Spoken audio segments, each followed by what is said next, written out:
Hey guys, in this video, I will show you how to add a note in Canva. It's actually really easy and simple. So once you have your presentation opened up, you can actually add notes to any slide. Let's say for slide 1, you click on slide 1 and you see at the bottom left, we have presenter notes. So go ahead and click on this and you can write your notes manually. Okay. When you're presenting this, actually, the audience will not see these presenter notes. It's only for you. So you can write here on your own. So let's say introduce, right? Introduce the topic, things like that.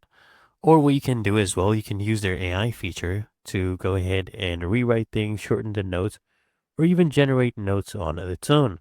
So you can generate notes based on what's here in the slide. Okay. So the AI will basically go ahead and generate. So here it says begin with a warm smile, make eye contact with the audience, right? Greet them. So this is notes you can go ahead and use, and it will help you with the presentation.